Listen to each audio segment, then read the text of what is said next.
Welcome today for the session. I'm Neha Arora, founder of Planetable. We make tourism accessible and inclusive for travelers with disabilities. This session is all about tapping into the inclusive tourism market, like you as a hospitality or a tourism business or a stakeholder, how you can also be part of this inclusion journey. Let's first look at some of the statistics. So nearly 15 to 20% of the world population has a disability. And nearly 1 billion people who are over 60, they also have accessibility needs. And out of them, nearly half of them have disabilities. So this is legit data. And when a person with disability travels and they find that the place or the experience suits them, they become loyal customers. They spend, on an average, 30% more money than an average non-disabled traveler. Now, these are the numbers of the establishments that we have that comprise the tourism industry, really. So we have over 100,000 museums globally, 15 million food establishments. We are talking about over 700,000 hotels, which total about 16 million rooms all over the world. And of course, we cannot lose out on the Airbnb, which is 6 million plus listing all over the world. And of course, the innumerable open spaces, public shopping arcades, parks, and other community spaces. When a person or a traveler books travel, 68% of those transactions are now done online. So they're like everyone is going to the internet to book their travels or find information about their travels. And we have over 200,000 travel agencies who are making travel happen across the world, making people globetrot. But we are not meeting the demand when it comes to travelers with disabilities. So there is a huge wide gap for the 15 to 20% of the world population that the needs of whom are not being met. And when you include their families and friends, it comprises to about 25% of the world population, holding $13 trillion of annual disposable income. So that's something that you cannot ignore, really. But who are these people? Let's look into that. So when you think of disability or accessibility, what comes to your mind? What is the picture? The picture that comes to your mind is of a wheelchair. Oh, we are not accessible, we don't have a ramp, or we don't have an accessible toilet. That is the picture that you have in mind. But only 10 to 12% of the disabled population has a mobility impairment or are they wheelchair users. The rest of them have other types of disabilities, and they are not wheelchair users. So if you are looking from an establishment perspective, you are saying, I'm not accessible, I cannot be accessible because I'm at the top of the hill, think again. You are not accessible, sure, for 10 to 12% of the population, but you are still can be accessible for the rest of those people. So it's time that we change these perceptions. And if you look at not all disabilities are visual as well. So you can see from a distance, there's a wheelchair user, a person holding a cane, or they cannot see, they have a service animal with them, or they are an amputee wearing a prosthesis, or a hearing aid for that matter. But majority of the disabilities are not visible. Anyone with an invisible disability look like just anyone out here. And I'm sure when 1 in 6 people have a disability, we have people in this room who have a disability. I have an invisible disability, but you can never perceive that, it's just not visible. So the group that we cover is people with mobility impairment, visual, hearing, cognitive, psychosocial, sensory, rare diseases, people with medical conditions, and hidden disabilities as well, which is your learning disabilities, for that matter, is a hidden disability. Or the cognitive disabilities, people with dementia. How many of you have elderly parents who have struggled with dementia or Alzheimer's? Or people with autism, for that matter, or Yeah, so like it's a huge wide, uh, so to say, group of people, neurodiversity. I mean, it's a talk of the town today, but that is an invisible disability. So, but why, if we look at the reasons, what is the gap and why the industry has not realized the potential of the market, or why they haven't worked into it to look into this business potential? So some of the reasons are like there is lack of awareness and training, systematic frameworks and standards, like there is no clarity about like what is accessible and what is not. And if even if an establishment has in the past made some changes or invested money into accessibility and inclusion, they haven't gotten the ROI out of it because there was never a market outreach channel for them to tell the consumer, we are accessible, you can come to us. I mean, how many of these establishments actually write on their websites that we are accessible? Even if they have done the work, it's never mentioned. Like most of the five-star hotels, when we talk of India, have 1 or 2 or 3 rooms for wheelchair users, again, being specific, but out of compliance. But none of them are mentioned on the website. And they are just made for the compliance sake. So sometimes they don't even meet the realistic needs of a traveler when they come and stay there or book them. And there are also perceptions and stereotypes which we talked about, like the perception that accessibility is only wheelchair access. And of course, the market size hasn't been realized. Like disability is always linked to charity. It's never been perceived that a disabled consumer could be a luxury traveler, spending 30% more money than a non-disabled person.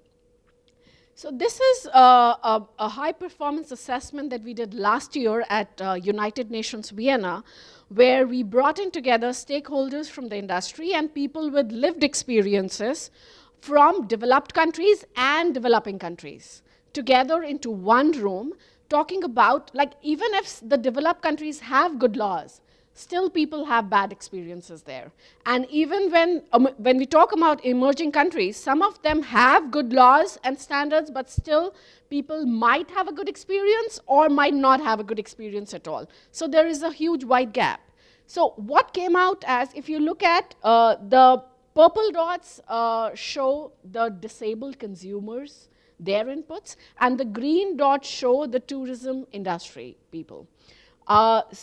And it was assessed on whether do they have a really, the stakeholders have made it a purpose, like accessibility as their purpose and their strength, and what has been their result, has their communication about accessibility information is in place, and the social systems and stereotypes that exist. So what we found was that a stakeholder or a business or a tourism board or a hotel chain is saying, we are doing everything, we are brilliant, we have done everything as per the law, and people are having great experiences when they are visiting us. But when you talk about the disabled consumer, they said, oh, sorry, my needs are not being met. I am not having the experience that you are claiming that I will be having. Because it also matters like what kind of establishment and what kind of disability. To give you an example, for a cruise, cruises are considered to be very accessible for wheelchair users. And wheelchair users love them. They make it as a media to travel around the world. But do you know that a lot of cruise companies deny people who are deaf and hearing impaired to come alone on that cruise ship because they cannot take the responsibility and, of their safety? So they always say, get someone along with you. We cannot take care of you while you are on the ship. So even if they live their life independently, they cannot go to a cruise ship independently. So if one kind of stakeholder can offer very varied experience to the diverse set of travelers that we are looking at. So here are some pictures, if you say so. We are talking about the diversity of travelers and how do they look and not look for that matter. So here, these are, if you look at on the left, there is a blind person, And when we are creating an accessible experience for her or people who are visually impaired, we create 3D printed models. Because how would a blind person who has never seen or born blind would know what a monument looks like? You cannot go and touch the whole big monument and perceive its shape and texture and sizes. And of course, then there is a wheelchair user with his family traveling. And then on the right, you might see, oh, it's just an old lady. No, that is a lady with dementia. But that, again, is an invisible cognitive disability for that matter. And you need to prepare, like how she doesn't need that wheelchair or that big room to stay. Again, here we are talking about people who are deaf, whose language of communication is sign language, or multi-generational families also form part of this group who need inclusive travel because people who are elderly might have accessibility requirements, or there might be a child who might have autism in that way, same family, and they want to travel together. And of course, now we have the second league of elders who are, after retiring, taking the plunge to travel the world and backpack across the world. Now, if you look at on the left, the guy looks like, you cannot perceive what his disability might be. He's deaf, and he cannot speak anything. He uses sign language, and he uses the latest of technology to communicate and travel around the world. Of course, then you have another wheelchair user and a person with Down syndrome. That is also a disability which is very visible, but then you might be overwhelmed. Oh, what do I do with this person? Because your immediate perception is they won't be able to do things that we think a regular traveler would be. At the back of your mind, this is going on. I don't know what to do with it. That's what you're thinking. And of course, the mixed groups of women travelers, the other day we were talking about women with disabilities who are extra vulnerable, again, because they are double disadvantaged when they're traveling.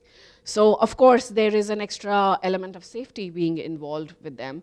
And on the left, we see a picture of an inclusive travel group where people with various disabilities, various ethnicities and races, and people without disabilities traveling in one group.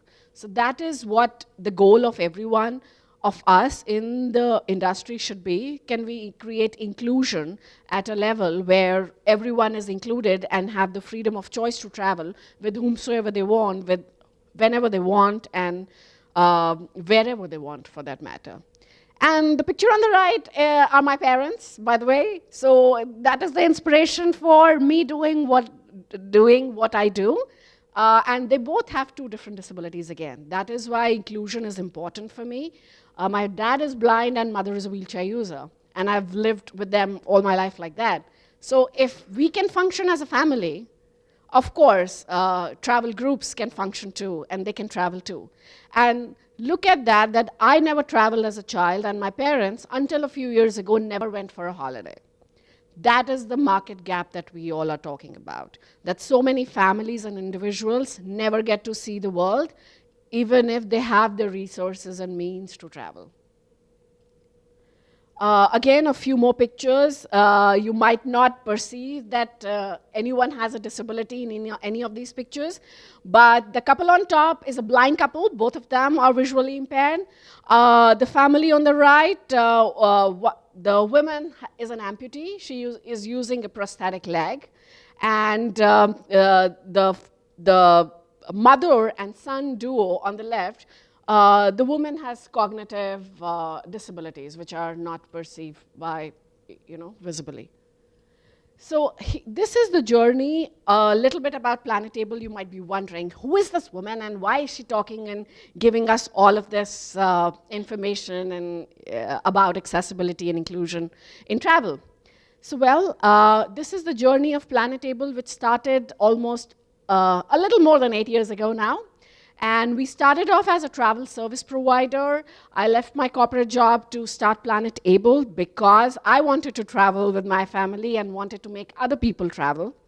But what started off as being a service provider soon became into being a destination developer, because there was no information about accessibility of places.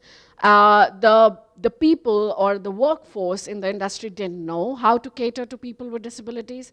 And having lived with it, I knew kind of intuitively where things would go wrong, like what language or what body language would actually hamper the whole travel experience of a disabled traveler. So we kind of became a destination developer, going and auditing destinations, creating accessibility, whether temporarily or in a permanent manner, by working with the stakeholders and the establishments, training them, training the staff of the hotels, transport providers, and guides, that how would they explain things to a blind person, or how would they communicate with a deaf person while they're telling their wonderful stories.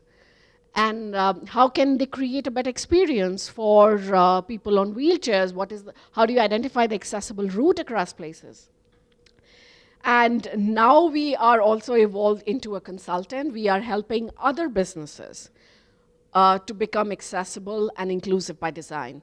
So any business, you could be a hotel, tourism board, museum, or any other travel company as well.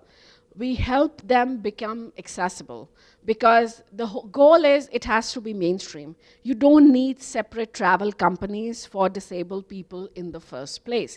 Everyone and anyone should be doing it, because a disabled traveler also needs the freedom of choice. Like, how do I want to travel, and where, and with whom, and which company I should choose to? If one company is globally known for great experiences, why I am being excluded as a disabled person from that? So we are trying to do that. Also, we are building a global standard for accessibility for the tourism industry, which we will open source, so we won't make money out of it. The stakeholder consultation at United Nations that I just mentioned about was the first step to build that standard. And of course, once we have had enough experiences, enough destinations, and enough establishments which are accessible and inclusive, there will be one platform where all of this information would be readily available for a disabled traveler all across the world to help them make an informed decision about their holiday. Or just a coffee in the city they live in, or a date dinner if they want to go out one evening. As simple as that. Like, why travel has to be about long distance travel. Some of the good reviews. So this I showed not to tell about how good we are, but anyone and everyone as a tourism business can have that. It's not that difficult. It's no rocket science. If you're creating products and services for travelers, why not create these 5-star experiences and products for disabled travelers too? So what does an accessible travel experience really looks like? Like, if we look at it, whether it could be a museum, hotel, or a restaurant for that matter. What do they have to do to become accessible and inclusive to a visitor with disability? So the starting point is you should first know how accessible you are at the moment and where you have to go. I mean, you have to have a goal first. But before that, you need to have trained and sensitized professionals working in that establishment. Because if you are not empathetic, if your mind is still impacted by your prejudices or your perspectives and conditioning all over, then it's very difficult to get over them, because it will inadvertently show in your communication and in your service to a disabled guest. So it's important you get over those prejudices and get your staff and professionals trained into how to cater to a guest with disability. Then accessible communication. So when we talk of accessible communication, what is that? You might be thinking, oh, I'm accessible. You can reach out to me anytime. But here, look at that.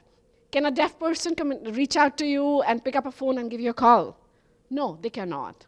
And if they write an email to you or send you a text, like, a lot of them are not as educated in terms of, like, their written language can be a little different. Would you be able to grasp the information in a proper manner?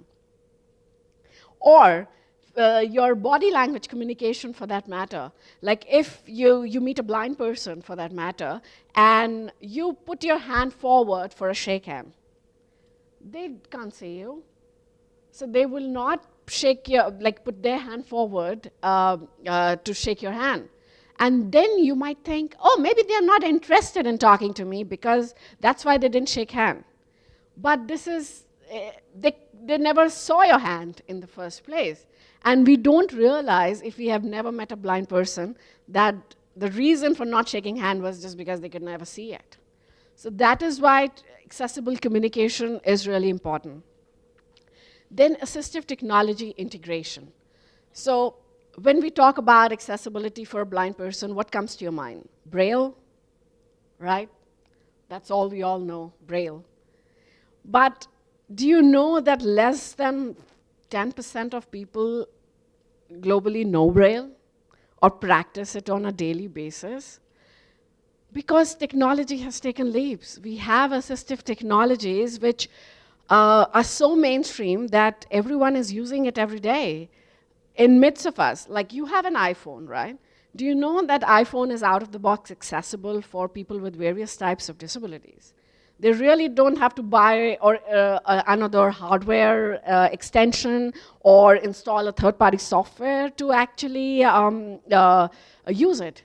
It's just a setting. And that is where, and they can use all of those mainstream apps, which you use. But of course, those apps and platforms should be accessible too. They have to be designed in a way that they are digitally accessible. And if you are starting something new, like your website or your mobile app for that matter, just make sure it's accessible by design. It doesn't cost extra if you're doing it right from the start. You just have to follow some simple guidelines. So that is what we are talking about when it comes to assistive technology. Like, this hotel, for that matter, is a very complicated, spread out hotel, right? So if we use an indoor navigation technology for a blind person to move around independently, that will help anyone who is not blind also to find where to go and when and how. So that is when assistive technology is mainstream. Giving a few examples which you use every day. Your keyboard in your laptop, which you use every day, is a successor to the typewriter.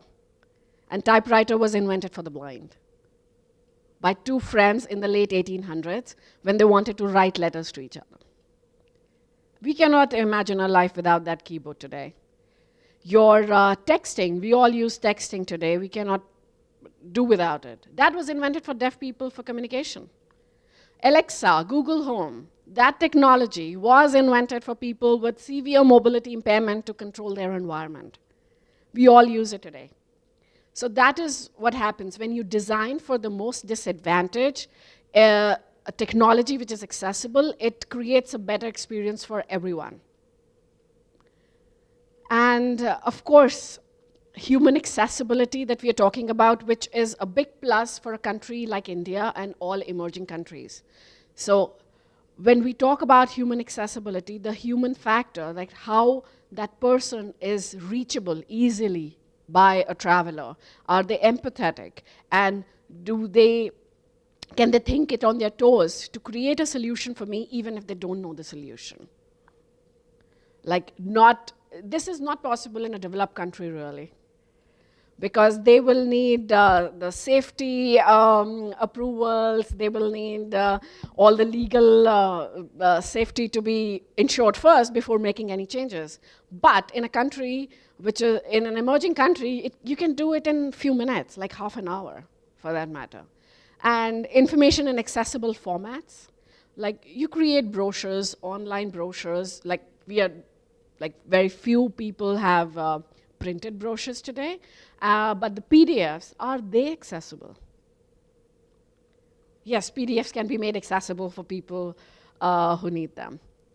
So as simple as that, is that PDF accessible? Is your social media accessible? Are you writing alt text to the pictures that you're posting? Or are you using captions on the videos with voiceovers? Or is there an audio description to the fancy travel video that you created?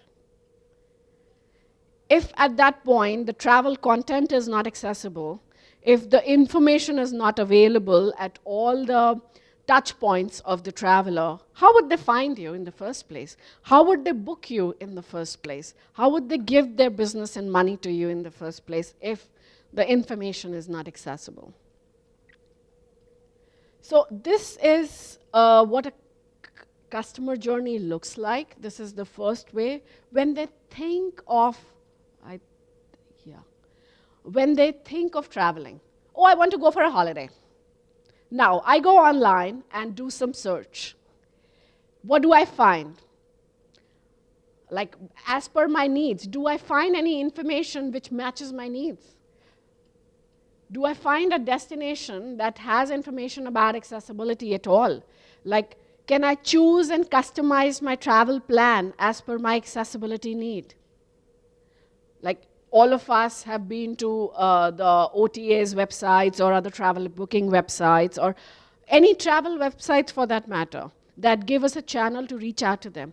But is it accessible to them? Can I choose and customize according to my need? And can I change the items according to my accessibility needs and add it to the cart and go and book it? Is that really possible for a disabled traveler? Like if the experience being offered matching the accessibility need. This is when they are traveling, the experience. So, okay, you get over the hurdle of booking in the first place. Then you go ahead and you find someone to help you with it, to travel your plan, customize it, confirm the details, and book it. And then when you travel, is there the company who is catering to you, are they allocating the right resources for you, who are ready to welcome you or to offer you an inclusive travel experience? And once the experience is delivered, is there a proper channel of feedback? Talk about their pool amenities. On a pool page, for example, if they have access to, if they have a lift or kind of accommodations that help people with disabilities, should that be listed on the pool page as well as a separate page related to accessibility? I'm just wondering, when it comes to the inclusivity part, how do you should there be inclusive language and information throughout the website in addition to that other page, specifically speaking to accessibility needs? So I was wondering if you could talk a little bit about the communication part, specifically as it comes to websites, because that's how so many companies are marketing their services and products.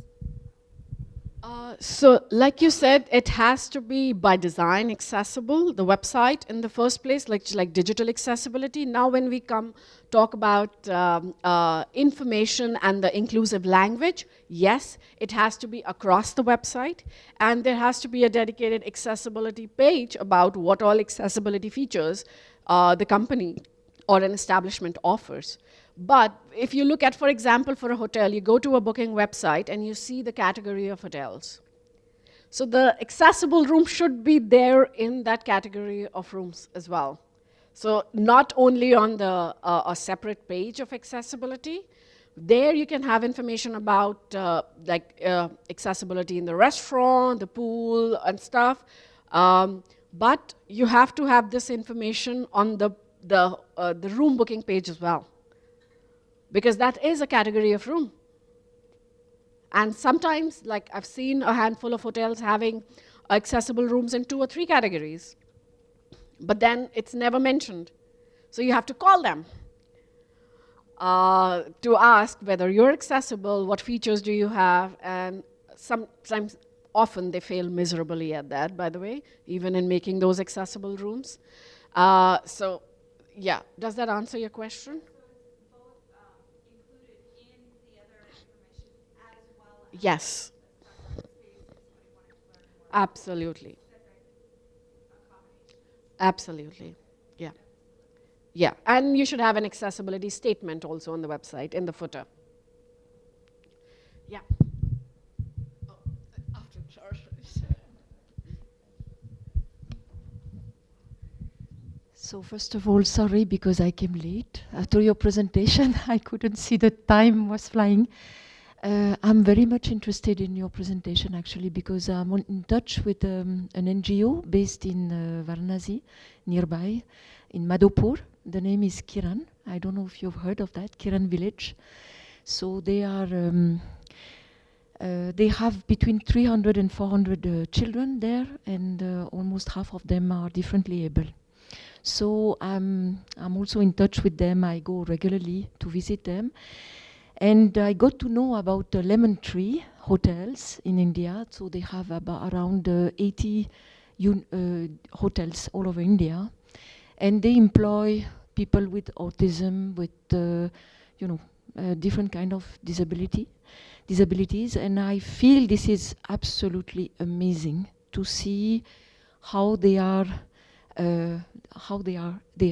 inclusive. So I met also Mrs. Aradhana Das. I don't know if you know her. Lal, sorry, not Das, Lal, you're right. And I was wondering if you are also somehow a bridge between those NGOs who are, accompanying children with disabilities, and once they can find a job, if you can help them to find jobs somewhere, if you are in touch with different hotels all over India.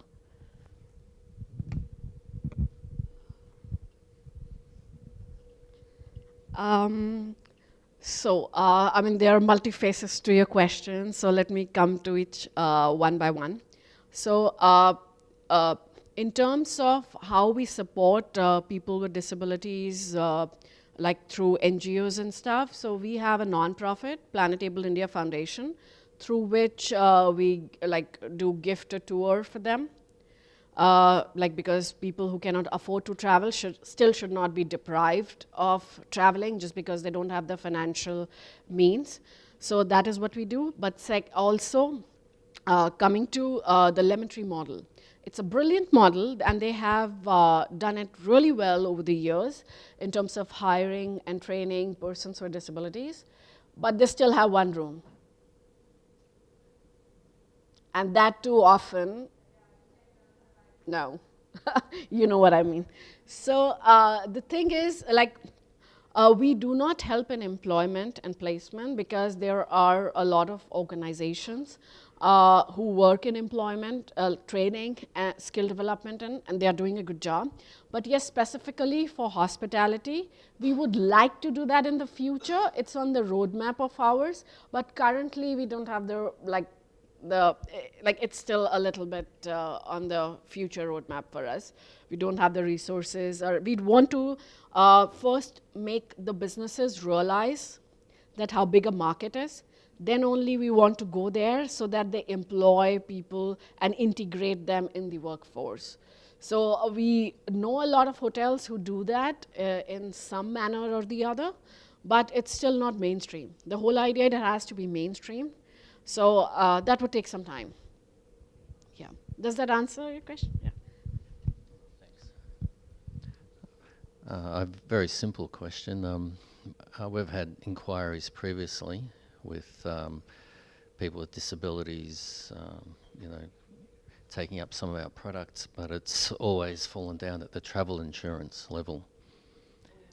So that, to me, is, or in our experience, is the biggest impediment, because every company that we approached immediately pretty much drop you as a hot potato, and they'll also list all the pre-existing conditions.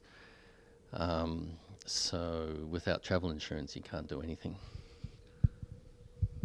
Yes, I totally agree with you, but there are, so I'm assuming these are people in developed countries who are wanting to travel, having to have the travel insurance to India.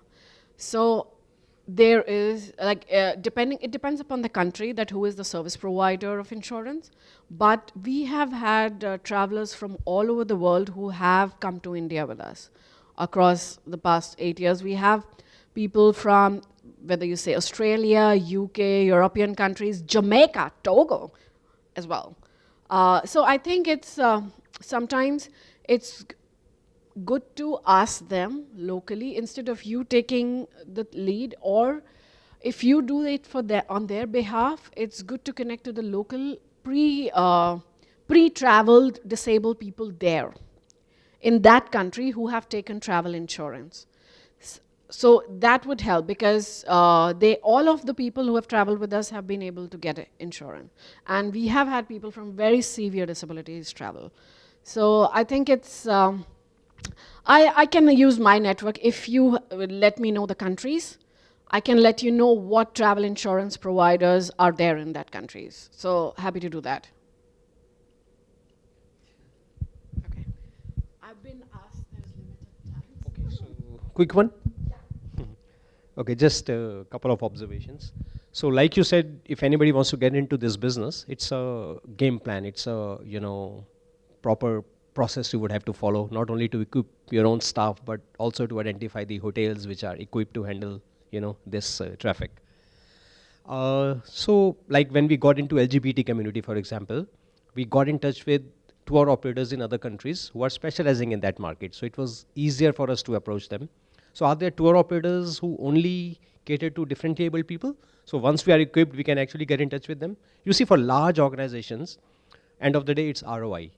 On humanitarian grounds, I would personally love to handle this kind of a business, but every time you make a new investment, there has to be a profitability or the bottom line at the end of it. So one way to source this kind of business, once you are equipped, you don't want to get into any business which you cannot handle properly. So once you are equipped, once you have the trained staff, once you have trained guides, once you have the hotels that you can promote which have dedicated rooms, then are there tour operators, as I asked, which one can get in touch with? And secondly, when you are into, say, wildlife business or soft adventure business, are there lodges or are we equipped to handle safaris for these kind of people who would be able to enjoy nature as much as a regular person would? So culture tourism is one part of it. You have shown monuments which they can hold and they can feel how the building looks like.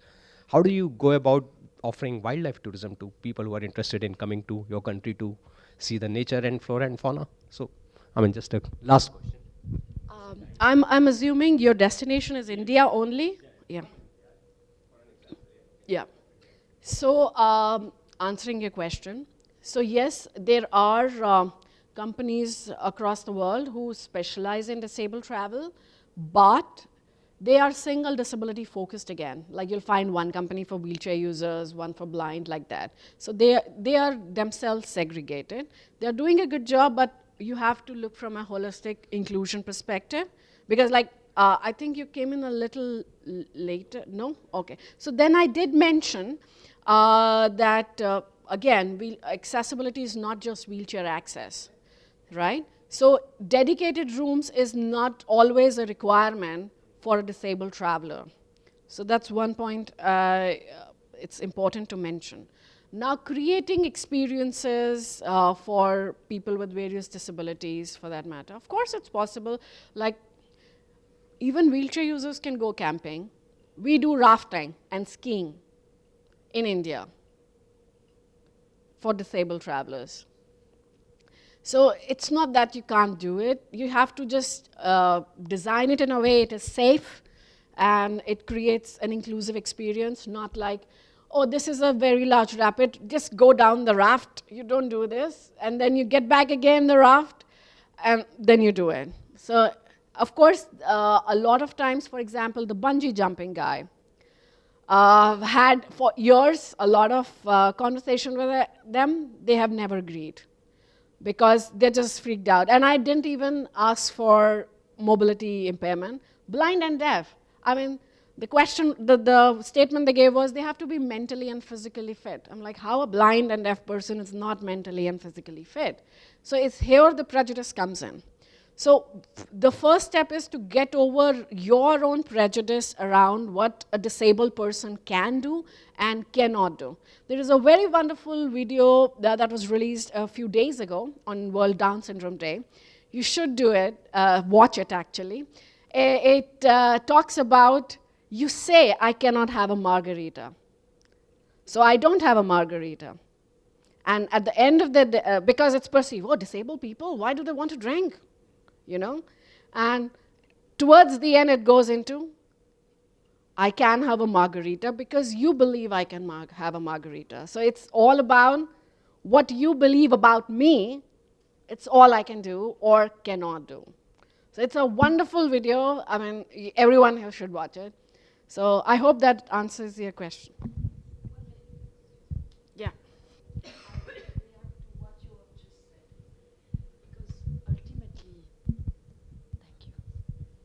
We know what we can do or cannot do. Above all, do we need to have a confirmation from others? They have to cater to your Wait a minute. service provider. So that's why the mindset change of the industry is important. Yes, I mean, flexibility should be there, but at the same time, For them to give, oh, this was right, this was amazing, but this was not right. Can you improve it for your next trip? Because if they have had a good experience, and even if some things were a slip, they will still come back to you if you are open to the feedback and making these changes for the next time. Now, coming to the language, which is a very important aspect, we have heard of a lot of words around, like people with disabilities, disabled people. We have heard of people with determination. We have heard of differently able. We have heard of people with special needs. We have heard of specially abled. In India, Divyang is very popular. Of course, so these are like some of them, except disabled people and persons with disabilities, all of them are really euphemisms, where you are using them to kind of modify their lived experience of disability. You don't like the word disability because it's negative. No, disability is not a negative word. There are two types how we use the language. And I take this platform as an opportunity, as the first step to educate you on that. One is the first person, first language, which is person with disability, or people with disability, or person who is blind, or person with autism. So it's always the person first who happens to have a disability. Then, second is the identity first language, which is disabled person, disabled people, a blind person, an autistic person, or a deaf person. So we are using the identity of disability first here. These are the only two ways, even suggested by the UN, to follow when you are communicating or referring to persons with disabilities. But here is a small disclaimer here. If a person with disability says, call me Divyang, or call me differently abled, we don't argue with that. It's their choice what they want to be called. But a non-disabled person should not be arguing what terminology to be used. They have no right. So, yeah, that is what we're talking about. And it's not just when we are using in our speech, body language is equally important. So if you are talking to a deaf person and they are accompanied by an interpreter, you don't look at the interpreter, you look at the deaf person, because that is your communication happening. If you are talking to a blind person, you explain them who you are. Do not play with them, oh, guess who I am because you can't see who I am, kind of thing. So, or if there is a person in a wheelchair, also we don't use wheelchair bound, which is very common. We use wheelchair user, or a person in a wheelchair. So never ever put your weight or take a support of their wheelchair, ever. And if you are talking to them for more than 5 minutes, lean down at their eye level if you're talking to them. Just few of the things I could cover in this session. So this is an ideal version of inclusive travel, what it looks like. It has to be seamless, it has to be adaptive, and it has to deliver a quality experience. It has to be customer-centric, not focusing on compliance. The customer has to always be at the center. And if a person with disability says, I think I would like to do that, you just discuss with them if you don't know already what to do and ask them, okay, how can I make it happen? Based on the resources and knowledge you have. And if you don't know, reach out to an expert and all the contacts you have to learn to make it a great experience for them. Always use real-time data points about accessibility, of course, because what happens is You might know, oh, this hotel has an accessible room. It's a certified 5-star hotel, but they might be having they have an accessible room. You book it, and then a person goes in there, and then they see there is a wall in the shower area, and the wheelchair cannot go inside into the shower area, which is very, very common than you think. This is the most common error that you see in accessible rooms. And then they cannot take a shower. And it was a certified accessible room for that matter. They'll say, we'll manage. But then that's not how it works. Your plug points are not close to the bed. These are simple, common sense stuff. You just think, like, how can I make their stay comfortable as a non-disabled person? You just have to think that way. Or guide a blind person if they're checking into the hotel that what is where once when they are checking in, so that they know what is where. They might not need your help later on. And of course, when we talk about the pricing, it's always, it is expensive for a disabled traveler to travel anywhere across the world. It is super expensive. But what can actually make it equitable is when we all do it. Because then economies of scale come in, and there is competition, then there is quality of service delivery, then there is equitable pricing. Why a disabled person should be paying more just because they have a disability? So that equity has to exist in pricing and quality of service, in the experience and their freedom of choices when they're traveling. And of course, tailored to the accessibility needs. If you know about it, for one wheelchair user, it might work. For other wheelchair user, it might not work. Every disability is a spectrum. So always be mindful and aware of that every person with disability is different and unique, and their accessibility needs, independence level, and the way they experience the world is also diverse, as much as they are. Why a big opportunity for Indian hospitality businesses, especially? I'm talking about Indian hospitality businesses because all of us here are promoting India, I'm assuming.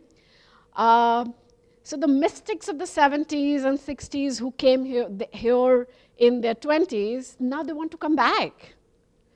When they are retired and they have a lot of money, but they are either very old or they have a disability and have accessibility needs.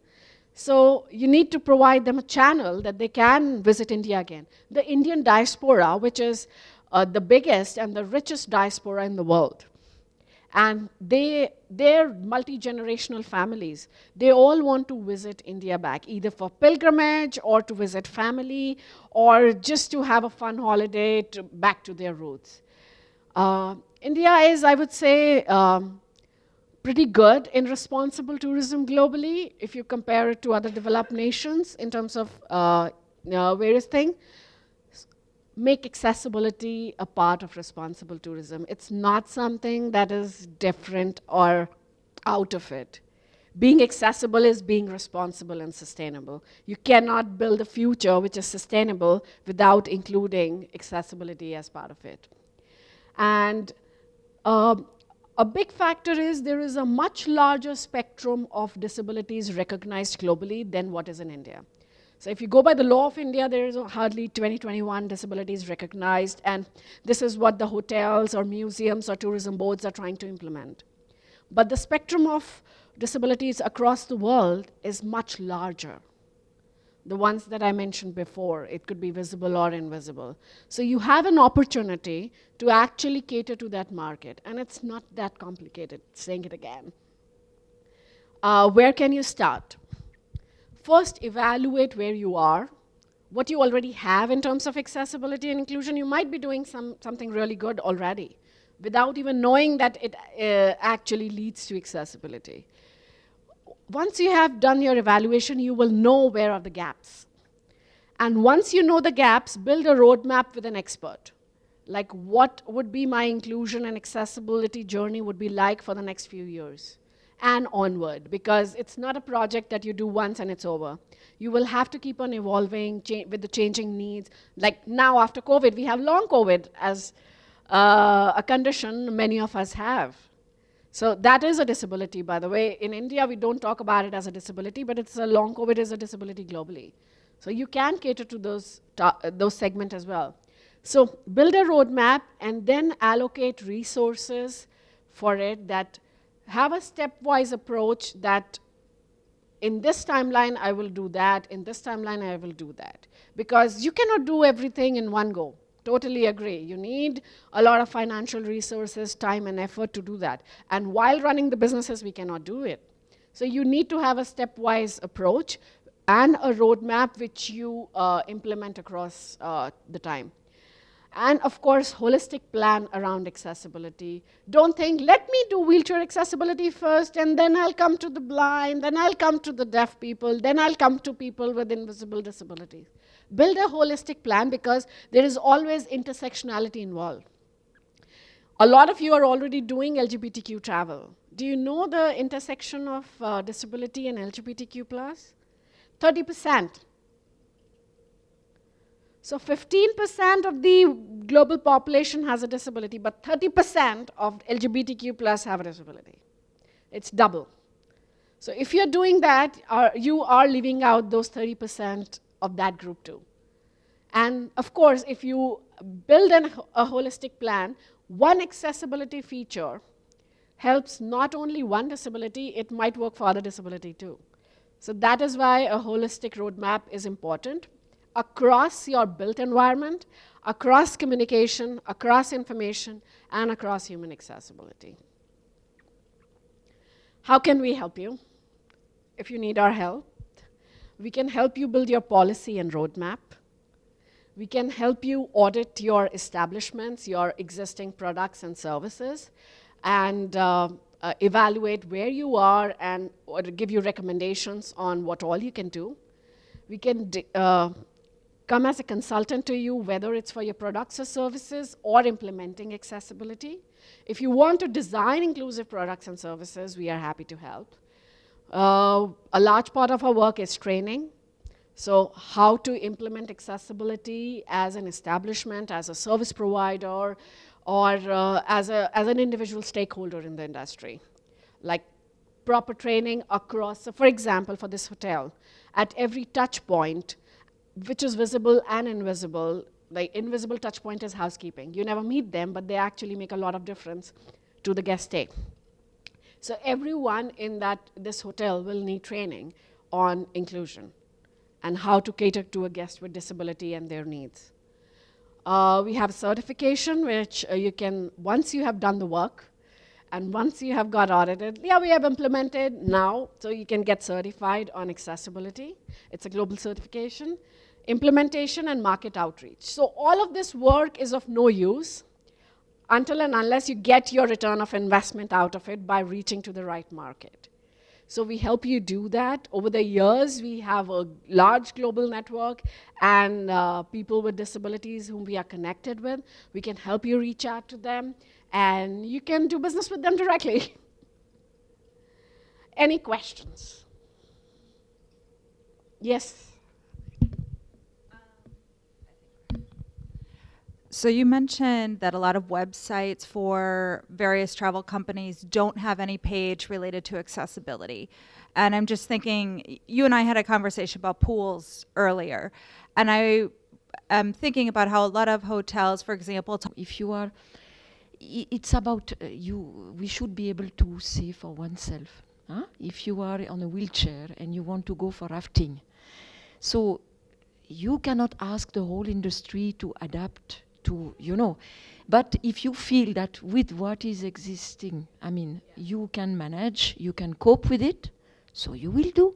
And most of the time in India, lots of flexibility will be there, fortunately, So I just give this example, but of course, it's many things can be improved. I was in Varanasi a couple of weeks ago with differently able people, all in wheelchair. So can you imagine, they all wanted to go to the Ganga Aarti, but due to the we had to have so many people to carry them because of the wheelchair, no access to the boats. Can you imagine? No access. So this should be done, because many people in India, they want to go for pilgrimage. They want to go to Ganga Aarti. So before we think about, rafting or those things, many other things can be done easily. You agree? So I totally agree with what you say, but one important aspect we need to keep in mind is this is an Indian attitude, which is not a very professional attitude. You say, we'll pick you up. We are accessible. We have just 2 stairs. We'll lift you. We are accessible. Everything is on the ground floor. So this is like, in India it works because disabled people really don't have a choice. But then if a person, this is not dignified, let me tell you, and if a person is coming from anywhere across the world, would never do that. So if a place is not accessible, like sometimes they have 200 kg wheelchair, you cannot do that.